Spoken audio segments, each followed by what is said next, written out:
নমস্কার, সবাইকে বাংলা সিরিয়াল সমাচারে অনেক অনেক স্বাগত জানিয়ে লক্ষ্মী ঝাঁপির আজকের পর্বের রিভিউ আমি শুরু করছি।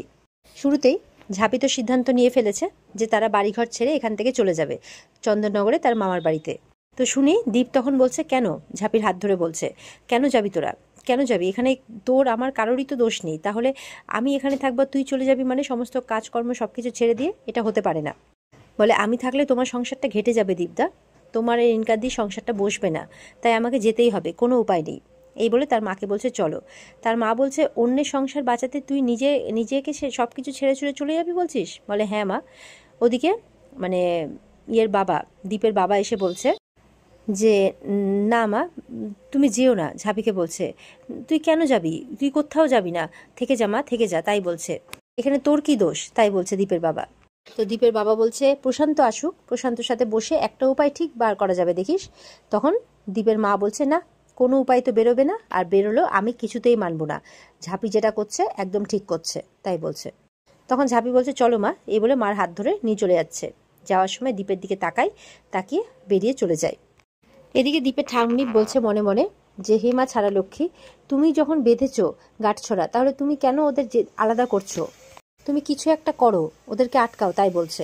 ওদিকে দেখা যাচ্ছে দীপ এবার ঝাঁপির বাড়ি যাবে, যে ঝাঁপিরা কেন চলে যাবে তাতে তার গিল্ট ফিল হচ্ছে, কারণ এখানে যেমন তার দোষ নেই তেমন ঝাঁপিরও তো কোনো দোষ নেই, তাহলে ঝাঁপিকে কেন পরিবার নিয়ে এখান থেকে চলে যেতে হবে?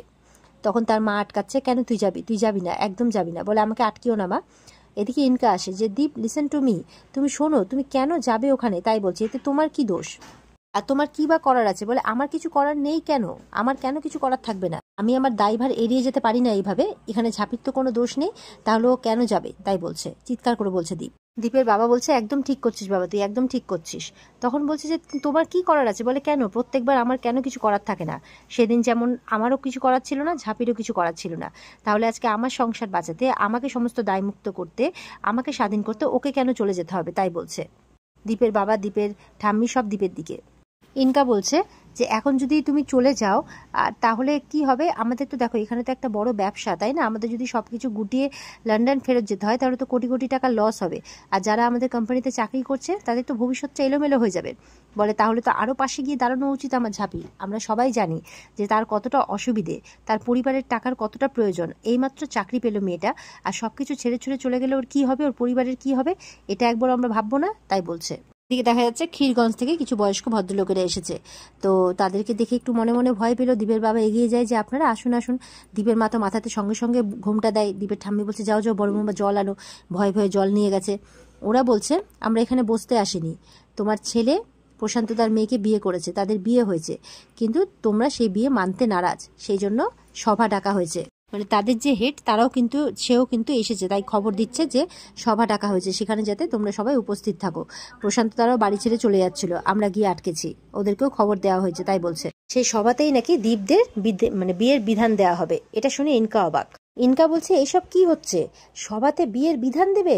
এই দীপ, তুমি একদম যাবে না। এবার ঠাম্মি খুব রেগে গেছে, এই মেয়ে তুমি চুপ করো তো, তখন থেকে খালি হুচ্চুতি বানায় আমি দেখে যাচ্ছি, তুমি কি জানো সবার ব্যাপার? হ্যাঁ, সবাই একবার ডাক পড়লে যেতে হয়, একদম মুখটা বন্ধ রাখো, একটাও কথা বলবে না। বড় বৌমা, তুমি একে বোঝাও একটু ইনকাকে, তাই বলছে। তো দীপের মা বারণ করছে, ওখানে কিন্তু বিয়ের জন্য খুব জোর করবে, তুই কিন্তু কিছুতেই মানবি না, মন শক্ত রাখবি। ইনকা বলছে, তুমি আমাকে কথা দিয়ে যাও যে তুমি এই বিয়েটা কিছুতেই স্বীকার করবে না। তখন দীপ বলছে, যেই বিধান দিক না কেন, আমি এই বিয়েটা মানি না আর কখনো মানবও না, তাই বলছে। এদিকে ঠাম্মি কিন্তু খুব খুশি, মানে দীপের বাবা বলছে। তো দীপের বাবা বলছে, এই জল অনেক দূর গড়াবে। ঠাম্মি বলছে মনে মনে, গড়াক গড়াক, জল গড়িয়ে একদম ঘুটি অব্দি আসুক দেখি। মা ছাড়া লক্ষ্মী যখন এতক্ষণ সবটাই ভালো করেছেন, তখন শেষটাও যাতে খুব ভালোই করেন, তাই বলছে। তো সভাতে তো এবার পৌঁছে গেছে সবাই, দীপ আর ঝাঁপিকে একসাথে দাঁড় করানো হয়েছে।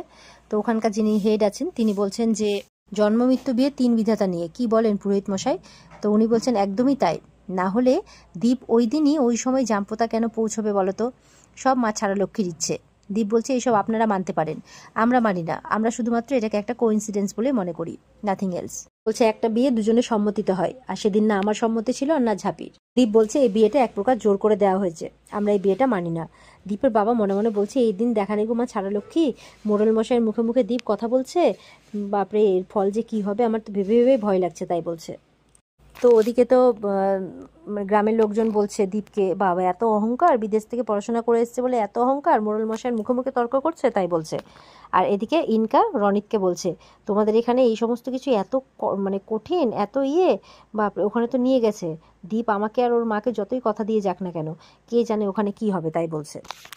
রনিত বলছে হ্যাঁ এখানকার বিধান খুব শক্ত, মানে ওরা যদি জোর করে তাহলে দীপ কিচ্ছু করতে পারবে না। তো বলছে চলো তাহলে আমাদেরকে ওখানে যেতেই হবে, সেরকম হলে আমি গায়ে আগুন লাগিয়ে সুসাইড করার ভয় দেখিয়ে দীপকে ওখান থেকে নিয়ে আসবো তাই বলছে। তো দীপ কিন্তু বলছে দেখুন আমরা এই বিয়েটা মানি না। ঝাঁপিকে বলছে কি হলো, চুপ করে আছিস কেন, বল, ভয় পাস না। তখন ঝাঁপিও বলছে হ্যাঁ জেঠু, সত্যি আমরা এই বিয়েটা মানি না, দীপদাও মন থেকে বিয়েটা করেনি। তখন বলছে ছবি দেখিয়ে যে ঠাকুরের সামনে ঠাকুরকে সাক্ষী রেখে তোমাদের বিয়ে হয়েছে, আর তোমরা বিয়েটা মানো না, মানে কি বলতে চাইছো? তো বলছে মন্দিরে ঠাকুরের সামনে, মা কালীর সামনে অগ্নিকে সাক্ষী রেখে বিয়ে হয়েছে, আর তোমরা বলছো বিয়েটাকে মানো না। তো ওখানে মোড়ল মশাই বলছে আচ্ছা, লক্ষ্মী ঝাঁপিকে বলছে তুমি না হয়, তোমরা দুজনই কিন্তু ক্ষীরগঞ্জের, তোমাদের 14 পুরুষ ক্ষীরগঞ্জের মাটিতেই জন্মেছে, বড় হয়েছে, বলছে আমাদের বিধান এখানে মানতেই হবে। তখন ঝাঁপি বলছে যে আপনারা তো বড়জন, দেখুন যেই ভুলটা জাম্পতাই হয়েছে সেই ভুলটাতে আবারও, মানে ভুলটাকে আবারও এখানে রিপিট করে আপনারা শিলমোহর দিয়ে দেবেন না, আপনারা তো বড়, আপনারা তো বুঝবেন। তো এরপরে মোড়ল মশাই বলছেন যে যাগে এদের সিঁদুর দান করিয়ে দাও, দিয়ে যাও নতুন বউকে ঘরে তোলো। দীপের বাবাকে বলছে, দীপ বলছে অসম্ভব, আমার একজন প্রেমিকা আছে, আমি তাকে ভালোবাসি, আমি তাকে কথা দিয়েছি যে বিয়ে করব, আমি পারবো না এই বিয়ে মানতে তাই বলছে। ঝাঁপি তখন দীপের দিকে তাকাচ্ছে, বলছে জোর করে চাপিয়ে দেওয়া একটা ঘটনাকে বিয়ে বলে মেনে নিয়ে আমি তার সাথে ইনজাস্টিস করতে পারবো না তাই বলছে। তো মোড়ল মশাই বলছে বুঝলাম যে তোমার একজন বাগদত্তা আছে, তুমি আগে থেকে তাকে বিয়ে করবে বলে রেখেছিলে তাই তো? বলে হ্যাঁ। বলে বুঝতে পারছি, কিন্তু তার সাথে তো তোমার বিয়েটা হয়নি, বিয়ে হয়েছে ঝাঁপির সাথে। মা ছাড়া লক্ষ্মীর হয়তো তোমাদের ওই জুটিটা পছন্দ হয়নি, তাই ঝাঁপির সাথে তোমাকে বেঁধেছেন। এখন তো তোমাকে তোমার প্রেমিকাকে ভুলে গিয়ে তোমার বউকেই সম্মান দিতে হবে, তাকেই ভালোবাসতে হবে, তার সঙ্গে সুখে সংসার করতে হবে। দীপ বলছে তার মানে আমি যে আপনাকে বললাম যে আমার প্রেমিকা আছে, আমার বিয়ে ঠিক হয়ে আছে, আমি তাকে ভালোবাসি, এইসবের কোনো দাম নেই? তোমাদের ভালোর জন্যই বলছি। বলে আমাদের ভালো নিয়ে আপনাকে আর ভাবতে হবে না। তখন ঝাঁপি বলছে তুমি শান্ত হও দীপদা, এতটা রিয়াক্ট করো না। ঝাঁপি বলছে যে ওদেরকে ঠান্ডা মাথায় বললে বুঝবে। বলে কি বুঝবে, জাম্পোতাই দেখলি না, কত ভালো করে বললাম, আমরা অনুরোধ করলাম, হাত জোর করে বললাম, শুনলো আমাদের কথা? এরাও ঠিক একই গোত্রের লোক, শুনবে না? এরা জোর করে নিজেদের সিদ্ধান্ত আমাদের উপর চাপিয়ে দিবে, তাতে আমাদের ভালো হোক মন্দ হোক সেটা দেখতে যাবে না ওরা। এবার একজন বলছে তোমরা যদি সব বুঝে নিতে পারতে তাহলে আমাদেরকে এখানে একসাথে জড়ো হতে হতো না। আর মোড়ল মশাই বলছে যে তোমার ছেলে তো দেখছি খুব লায়ক হয়ে গেছে, যা পারছে তাই বলছে, এবার তো দেখছি জল মাথার উপর দিয়ে গড়াচ্ছে। তখন দীপের বাবা বলছে আমি বোঝাচ্ছি। এই দীপ তখন বলছে থামো বাবা থামো, জল মাথার উপর দিয়ে গড়াচ্ছে মানে আপনি কি আমাদের থ্রেট করছেন নাকি? শুনুন, নিয়ম বিধান আমরা অত বুঝি না, এবার আপনারা যদি বেশি করেন তাহলে কিন্তু আমি পুলিশের কাছে যাব আর আপনাদের নামে কমপ্লেন করব। মোড়ল মশাই শুনে অবাক। দীপের বাবা তো শুনে খালি ঢোক গিলছে, ছেলে কি বলে দিচ্ছে রে বাবা। মোড়ল মশাই তো রেগে গেছে, তাহলে ঠিক আছে বেশ, কথা তো হয়ে গেল, তাহলে আর কোনো কথা নেই, আমাদের কথা যখন শুনবেই না তাহলে ঠিক আছে ডাকো পুলিশ তাই বলছে। গ্রামের লোকজন এবার দীপের উপরে রেগে গেছে যে আমাদের গ্রামের মোড়ল মশাইকে এরকম ভাবে বলছো, আমাদের গ্রামের মাটিতে দাঁড়িয়ে তাই বলছে। ঝাঁপি কিন্তু হাত জোর করছে, দীপদা প্লিজ এরকম কথা বলো না। বাকি লোকজন বলছে আমাদের গ্রামের মাটিতে আমাদের গ্রামেরই আইন চলে, কোনো পুলিশের আইন চলে না। গ্রামের লোকজন দীপের উপরে খেপে গেছে, দীপকে উল্টোপাল্টা বলছে।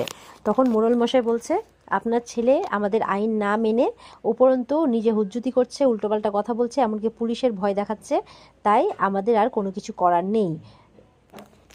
বলছে যে আপনার ছেলে এই ক্ষীরগঞ্জের মাটিকে অপমান করেছে তাই বলছে। তো দীপ বলছে কিসের অপমান, কিসের অপমান? তখন দীপের বাবা চিৎকার করে বলছে এই দীপ চুপ কর। তখন দীপ চুপ করে যায়। তো বলছে ঠিক আছে তোমার ছেলে, তোমরা যখন এই বিধান মানবেই না তখন তাহলে করে দাও, এই তোমার পরিবারকেই তো তাহলে সবকিছু সহ্য করতে হবে। দীপের বাবাকে বলছে ফল ভোগ করতে হবে, তাহলে করে দাও, ক্ষীরগঞ্জের সাথে সমস্ত সম্পর্ক ছিন্ন, তাহলে আমরা আর কিচ্ছু বলতে আসবো না। বাবা বলছে না না, ছেলে মানুষ তো, সদ্য বিদেশ থেকে ফিরেছে, তো আর এরকম একটা দুম করে ঘটনা ঘটে গেছে, তো ওর মাথার ঠিক নেই, তাই উল্টোপাল্টা বলছে আর। দীপ বলছে কিসের উল্টোপাল্টা, কিসের উল্টোপাল্টা? বলছে এই তুই চুপ কর না দীপ, চুপ কর না, এই বলে দীপের কাছে যাচ্ছে দীপের বাবা। তখন দীপের বাবাকে গ্রামের একজন বোঝাচ্ছে আপনি ছেলেকে চুপ করতে বলুন, বোঝাতে বলুন, নাহলে কিন্তু আপনাদের হাত থেকে সবকিছু যাবে তাই বলছে। দীপের বাবা তখন দীপকে আলাদা করে নিয়ে গিয়ে বলছে তুই ক্ষীরগঞ্জের সাথে সমস্ত সম্পর্ক ছিন্ন করার মানে বুঝিস? 50 বিঘা জমি, 4টে পুকুর, 6টা খামার, আর ওদিকে পুরুষের ভদ্রাসন, সবকিছু চলে যাবে হাত থেকে। বাপির বাবার তো এখানে কিছু নেই, যা ছিল সবকিছু বিক্রি করে বর্ধমানে চলে গেছে, কিন্তু সমস্যায় তো আমরা পড়ে যাব, সবকিছু সারা জীবনের মতন হারাতে হবে তাই বলছে। দীপ তখন তার বাবার দিকে তাকিয়ে থাকে। আর এখানে আজকের পর্ব শেষ হয়ে যায়। তো এই ছিল আজকের পর্বের রিভিউ। ভালো লেগে থাকলে পর্বকে লাইক কমেন্ট করে জানাতে ভুলবে না, আর আমাদের সাথে জুড়তে চ্যানেলকে সাবস্ক্রাইব করতে ভুলবে না। পর্বের বিস্তারিত দেখতে স্টার জলসার পর্দায় চোখ রাখবে। দেখা হচ্ছে আগামীকালকে। সবাই খুব ভালো থাকবে। টাটা।